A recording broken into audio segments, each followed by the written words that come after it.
What's up, everybody? Welcome to the 40/40 Vision podcast, the ultimate sports history pod where hindsight is 40/40. I'm your host, Khaled Abdallah, and I'm joined today by my good friend, Rod Hezar.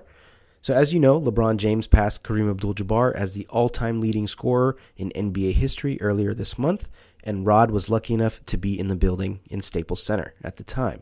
He joined me to talk about his experience, what it was like to be in the building, and we share some memories of LeBron from back in the day and make some predictions for his future. This was a really fun and nostalgic convo for the both of us, so let's jump right in. Rod, man, thank you for joining us on the 40/40 Vision podcast today to talk about LeBron and him breaking the record and all that. How's everything going with you, man? What's up, Khaled? Pretty good, man. How you doing? Good. Ready to talk about a guy that I used to really like, maybe not so much anymore, considering the history with the Warriors, but we can get into it a little bit later and all that. So, you know, you're one of the few people I know that were lucky enough to be in the building when LeBron broke the record. So I'm not going to ask you how much you paid for the tickets, but when did you buy these tickets? Did you do it when you knew he was going to break the record, or when you thought he was going to break the record, or did you do this ahead of time? Well, if I had to buy the tickets, I probably wouldn't have gone. My cousin has season tickets, and he had like four tickets, and he sold two of his seats, and he knew I was a big fan, and he's also a big NBA guy, and so he had season tickets for the Lakers, and he said, you know, I'm trying to go and see this game. Are you trying to go? I'm like, well, of course, man. And so he said, all right, well, you cover parking and I'll cover the tickets. I mean, and so it actually worked out well. So, but it was a great experience for sure.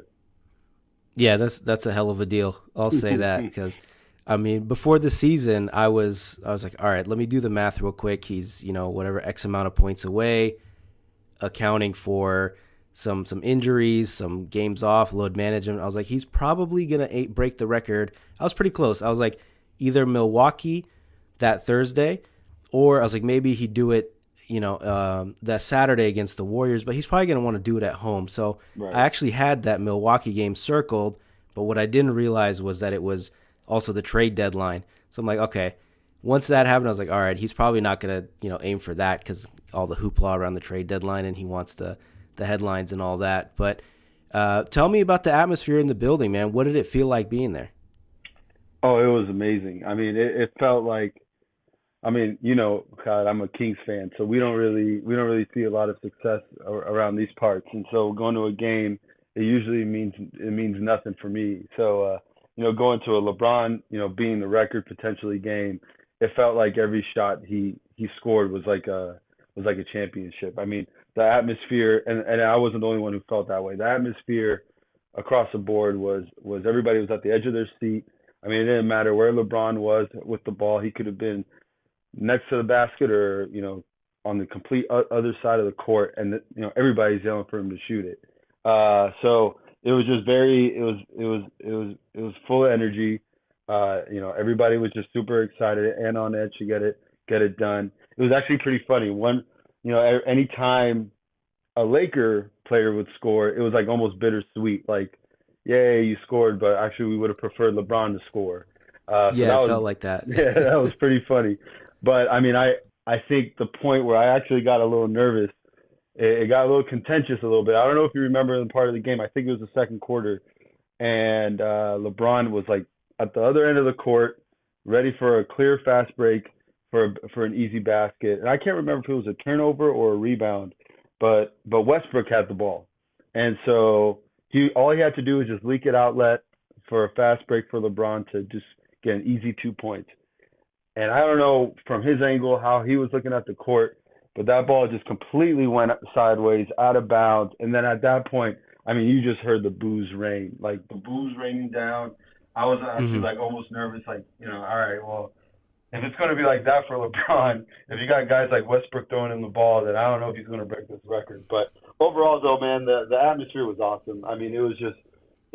I actually asked my cousin who I went with, because he was able to go for the Kobe game when he scored, for his last game when he scored 60. And I asked him, I was like, what atmosphere was better? And he was like, honestly, this LeBron this LeBron game is like way better than that Kobe game for from an atmosphere standpoint. Only because Mm. nobody expected Kobe to score that much. It took when he had like 50 points when people really got excited. Here, from the beginning, everybody was just excited because we all knew that he was gonna break the record. Yeah, it makes sense. I mean, one is kind of bittersweet because it's the last time we would see Kobe on a court, and then this one was just more of a celebration from start to finish of LeBron's career and all that he's achieved and all that. But you brought up the interesting point about Westbrook. I've heard a lot of people talk about it seemed like he was trying to make it about him and that he was upset because of the trade rumors and all that. And some of the other guys, it seemed like their energy was a little weird. Did you get a sense of that from your seat, or was this something we just saw on TV?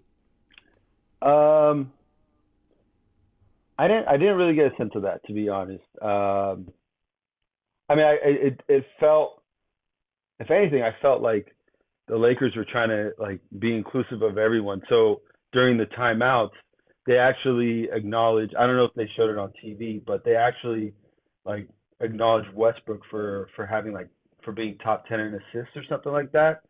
And so like they had this whole presentation of him on the screen and congrats Westbrook and all that stuff for hitting whatever record for assists. And he got the praise from the fans. I mean, everybody was cheering him on and clapping and all that stuff. I mean, he didn't really embrace it a whole lot. I don't even know if he waved to the fans. He just kind of stood there a little casually. And then so like I personally I didn't get that impression. No, if anything, I thought everybody was, I thought the team was in like decent spirits. I mean, I think they all knew what was going to happen. So, everybody was just like, embracing it to happen just Hmm. like the fans were. Yeah, I think they knew that this. It's almost like the result of the game didn't really matter. I mean, even though it does obviously in their playoff hunt, but it's much more important, or it's a bigger moment, the fact that he broke the record and all that. So, and then speaking of him breaking the record, I mean, it felt like from watching it on TV, it was like somebody hit a game winner in a game seven or something like that. What was the energy like in the building when he hit that shot? And it was such a typical LeBron shot It to was, hit yeah, too. 100%. Yeah, just going from the elbow to the other side and doing a fadeaway. I mean, I was surprised he didn't even look down at the ball when he shot it.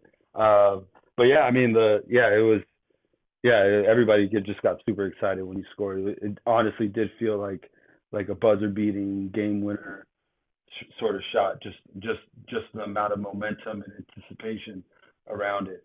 Yeah.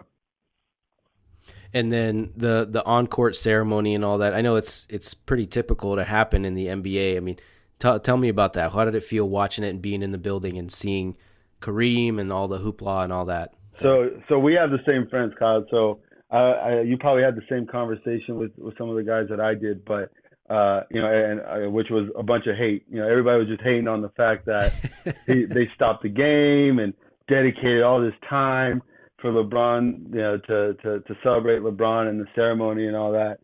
I don't know, man. I just thought that was all a bunch of BS. Like as far as just like the reaction that it got, like you're literally watching the game for for this reason alone. Were you going to just let them continue this game against the Thunder that nobody cares about? They're going to literally stop this game and have a ceremony about it. So I loved it. I thought it was great. I mean, that's literally why I came there. I wanted them to make a moment out of this. And so, but it was cool. I mean, it was so cool to see just like him just standing there with. I think the mental shot that's going to stick with me forever is he shoots it off the elbow and then he runs to the other side of the court with his arms up, and then he kind of just turns turns back, turns his back to the crowd, and he's kind of like kneeling down with his hands on his knees. And then he kind of looks up, and it's just you have like a sea of cameras just like surrounding him, like at the front and the side, and then there's like the sea of fans behind him with all their phones up, just like taking a picture and really wanting to capture this amazing moment from one of the greatest players of all time. I mean, that to me was the coolest moment of the whole night. But it was also super cool to see his family come and embracing his family, and then Kareem coming with Adam Silver and handing him the ball. I mean, like there was like celebrities in the crowd as well, and they were all super excited to sort of see this moment. It was just genuinely just like a really really good time, and like it was really cool to just share it with thousands of people at the Hmm. at the arena.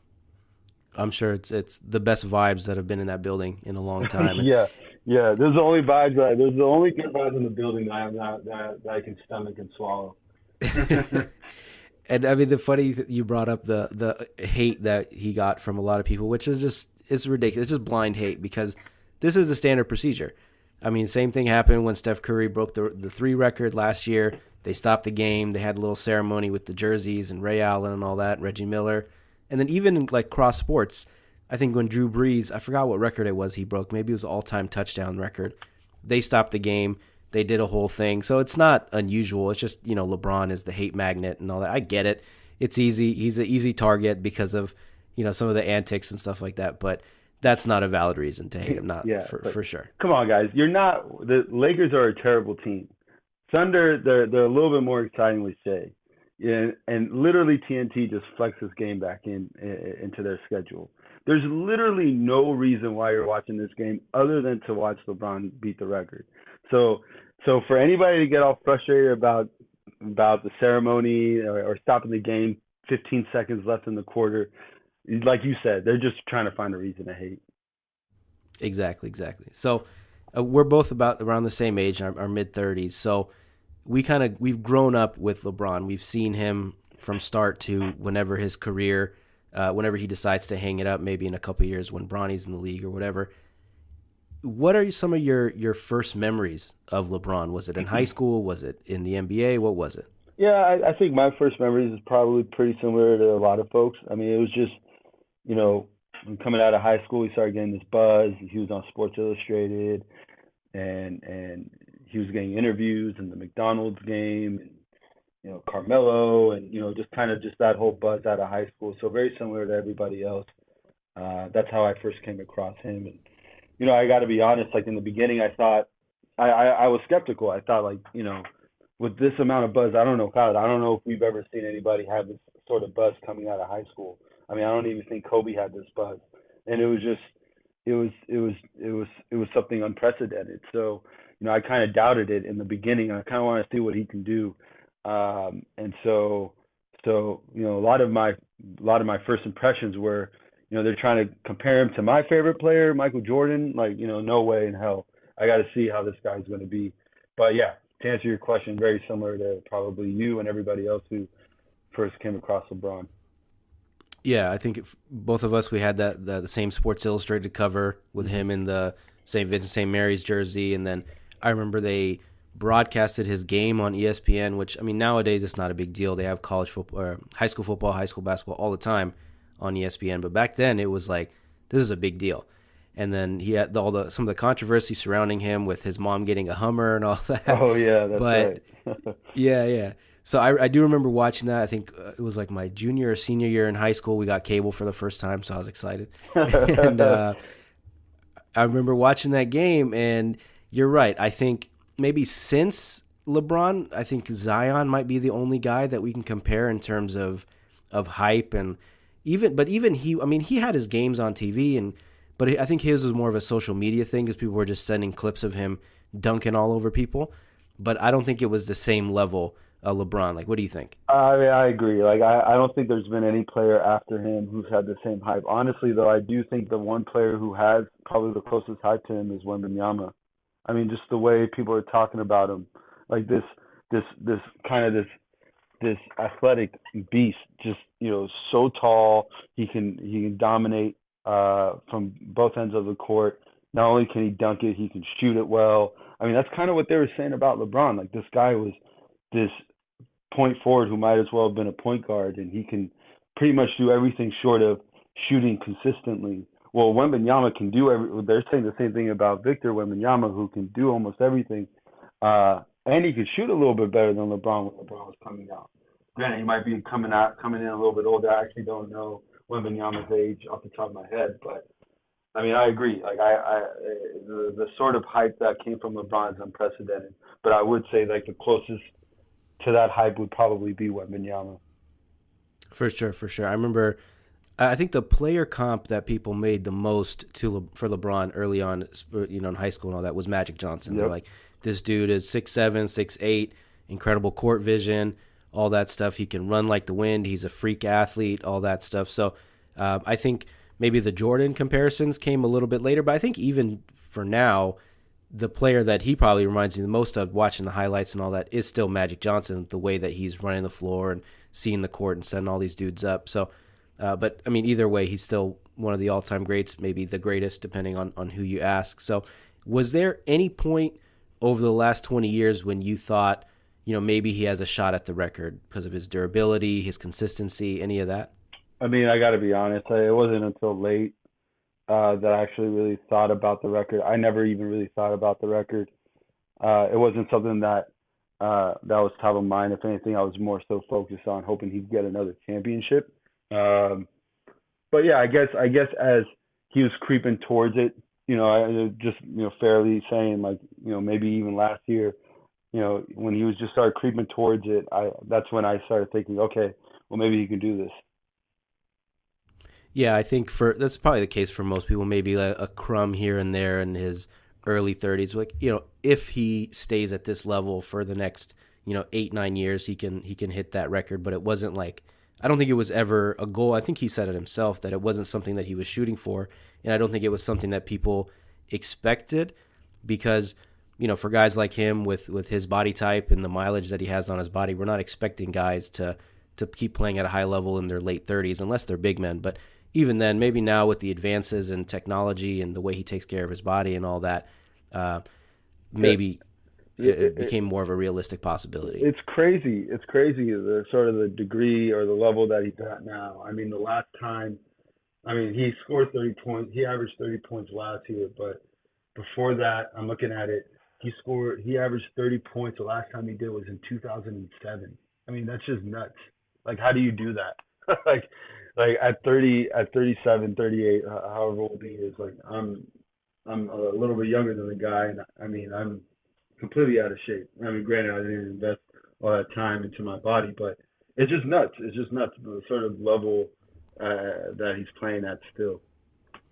I think my observation from that is that he could have been scoring even more than he was because, on this Lakers team, especially before the trade deadline, there wasn't many options besides him, Sure. especially with AD out. And so for the most of his career, it's almost like he was holding back. And he's like, all right, I could score 30, 35 a game, but I'm going to, throttle back so I can get the rest of these guys involved. And I think the legacy or his legacy aside from the records and all that, and I think the biggest thing that he's brought to the game was the investment in the time and the money that he puts into his body. I think that's becoming more and more the norm. I feel like it used to be, with the obviously Larry Bird era was like, let's drink a couple Bud Lights after the game, do some light stretching, maybe smoke a cigarette at halftime, and then slowly Shout that out, changed Brody. more and more. And then, yeah, exactly, right? And then LeBron made it like, no, I'm going to spend a cool $1 million a year on the hottest technology and cryotherapy and all that. And I think a lot of guys, they see that example and they're like, you know what? If I want to play even a fraction of the length that LeBron is, I'm going to have to keep up with that aspect off the court.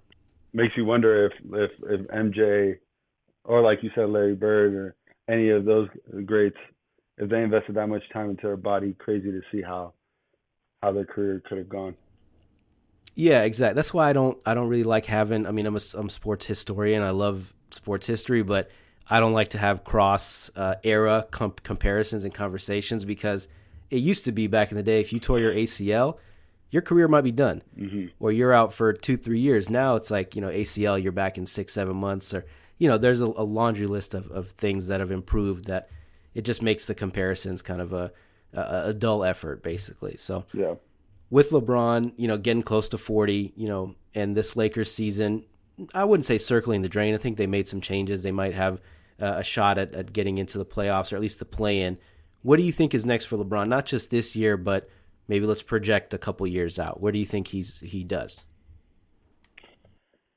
Oh, that's tough. Part of me, like, gut tells me that he's going to stay with the Lakers until he retires, regardless of how the team goes. Um, but then, like, 50% of me also thinks that he might look at another team. And I know that's kind of a cop-out answer. I honestly, like, I'm at this point that I don't know. Like there's times where I look at LeBron and I watch him play, and I just feel like he doesn't care to win anymore. It's weird. And then but then there's times where I see, I guess now, like this year, you're seeing him sitting at the end of the bench with his head hunched down. And listen, I love LeBron, but sometimes I just think some of the stuff he does is theatrics. And like, I don't ever really know the how genuine that is. So I'm going to lean on, I don't think he's going to win another championship just because I don't think he's going to leave LA. But again, a cop-out answer. I wouldn't be surprised, however, if the only way he'll win a championship is if he has to leave the Lakers. Like, it's just whatever reason about the Lakers. And I'm a big Lakers hater. I'll admit it. But I'm also going to be honest, too. Like, that management, I just don't see it. I just don't see them, pulling off what they need to win another championship. They've also given up a ton load just to keep LeBron happy for this year and the last couple of years. So I mean, what do they have to give to build their team up some? But I think he's going to probably have like 4 or 5 years left, which is impressive. But I don't know how much he's going to accomplish during that time. He'll probably get some All-Star games for sure. But I am not too optimistic about anything else. Mm-hmm. But you're talking to a guy. Mm-hmm. Sorry to cut you off. You're talking to a guy also who thought, I'm not trying to twist a knife, but you're talking to somebody who also thought that he was screwed. That he was not going to come back from 3-1 in 2016. So what do I know? I don't know anything. So I mean, that was a long time ago. That was still early 30s LeBron. So yeah. I'm with you. I don't think another title is in the cards unless something dramatic happens in LA. Maybe they ship out Anthony Davis and rebuild the team. And we know the Lakers can always get the top tier free agents. But who would want Anthony Davis, honestly? That's the question, right? I guess that's what they have to figure out. That's what they get paid the big bucks for. But I part of me wonders, like, I know LeBron has been all about, chasing MJ. He's talking about chasing ghosts. But he's also said, on record after breaking this record was that, I think I'm the greatest basketball player of all time. So part of me wonders, like, he said that is he just going to be yeah, right? So like, is he going to be playing just for the sake of playing, right? Is he going to play just to hit 40,000 points or something like that? I wonder if maybe he gets to play with his kid at some point and then hangs it up. I can't see him just playing just for the sake of playing. You know what I mean? Yeah, that's true. I mean, but let's face it, we're not going to call him the greatest player of all time if he stays if he doesn't get any more championships. I mean, they're going to look at how much Kobe got. They're going to look at how much MJ got. I mean, he's not fairly enough. I don't think he's up against Kobe. I think more of the conversation is him and Jordan. I mean, and Jordan has more championships than him, and I think ultimately that's what people are going to look at. They're not going to look at any other sort of record. Like Kareem's record was great. That's a big time feat that he accomplished. The amount of MVPs that he had, that's great. But everybody's in this sport to win a championship, and you've lost a few championships. So whereas your comps, they never not a championship. At least Jordan never had. So that's just something that's just ultimately what it's going to go down to, and I'm not confident that he's going to get that. Sure. Yeah, and I think at this point in his career, I think it was Steph Curry that said it last year, the year before. He said, I have nothing left to prove, but a lot left to accomplish. And I think in the case of LeBron, I think his legacy is solidified. He's going to continue grabbing more and more of these, stat records. I don't see another championship or another MVP. I think an MVP is a young man's award because of the load that it puts on your body. So I do think, whenever he does choose to hang it up, obviously he's going to be in that conversation of one of the greatest basketball players of all time. And I think that's enough, right? That's good enough, right? Yeah, that's pretty good. Yeah. Yeah, the guys lived up to the hype and more. I mean, how often, especially in that era, in the early 2000s, I mean, nobody else had their high school games on TV. I don't remember any other high school athletes being on the cover of Sports Illustrated, and he's more than lived up to that. So. Yeah. All right, so before I let you go, you mentioned earlier you're a Kings fan. The West has become a crazy arms race. where do you see your Kings ending up with about, 6-7 weeks left in the season? Oh, again, you're talking to a guy who doesn't know anything. I thought that we wouldn't even be. I thought that we were fighting for a playing spot in the summertime. So it's like right now, it's just like I don't even know what to expect. But listen, I think we're going to be a playoff team. I'd be very disappointed if we're a playoff team through a play-in. Um, you gotta lose a lot of games to do that at this point if you're the Kings, I feel like. So I think we'll be a playoff team. I don't know if we're going to be third seed specifically, like where we are now. But I do think we're going to be a playoff team, and I think because if you look at our schedule, we still have. I mean, we got smoked by the Pelicans, but we got 3 more games against them, and I think we can easily split that series, especially with all the injuries that they had. In all honesty, like we should have been way more competitive than where we were on our first game. And we haven't finished our series with the Suns. We're playing them tonight. But in general, we have some. My point is we have a fairly decent schedule to end out the season strong. But I just don't know if we're going to stay at the third seed. But I do believe we'll go in top 6. Yeah, I'm with you on that. I think you guys didn't make any moves at the deadline, which is a positive, I think, because there's continuity. You guys understand everyone's role. There's no major changes, no big pieces that you got to fit in. So I do see, top 4, top 6 for you guys pretty easily. So either way, I'm gonna catch you at a playoff game. That's for sure. Let's do it, man. I mean, now you're out here. We got to definitely catch some games for sure. For sure. I want to experience that Sacramento playoff energy. I remember the legendary cowbells and all that at Arco or Sleep Train Arena, whatever you want to call it. But hopefully they bring some of that same energy to Golden One. Hopefully, man. It'll be awesome. Well, cool, man. I appreciate your time. Thank you for sharing your experience watching LeBron break this record that is probably never going to be broken again. I mean, maybe, who knows, Luka, some of these other guys in 20 years, but it's going to be safe for a long time. I think we can say that. Yeah, I agree. I mean, he's still got plenty left in the tank, so he's gonna just move the goalpost for sure. For sure. Cool, man. Thank you. Thanks, Kyle. Appreciate it. That's it for our show today. Thank you to Rod for taking the time to share his experiences watching LeBron break the all-time NBA scoring record live and in person, and going down memory lane with us. I think in general, LeBron is one of the more divisive figures in NBA history, and I think one of the prices or costs that come with greatness is some of that divisiveness where people love to love you, and of course they love to hate you, because a guy like that over a 20-year career is going to break some hearts, both for his own fans and his opposing fans. And as a Warriors fan, I can admit that he definitely broke my heart, along with Kyrie Irving and a couple other guys during that 2016 season.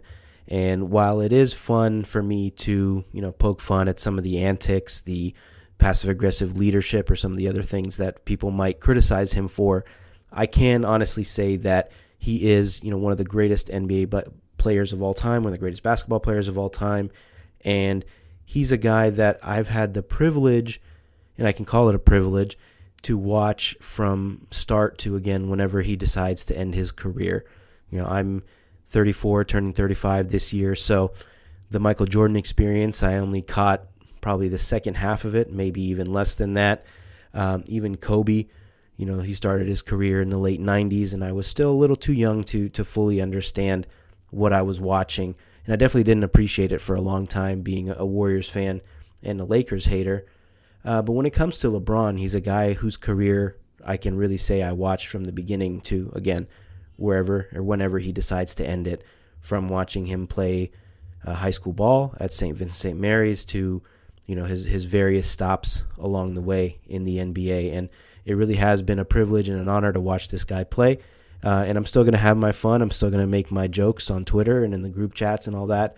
But I can't acknowledge, of course, that I'm witnessing greatness every time this guy plays. So we hope you feel the same way. And even if you hate LeBron, I hope that you can appreciate that we are witnessing history especially now.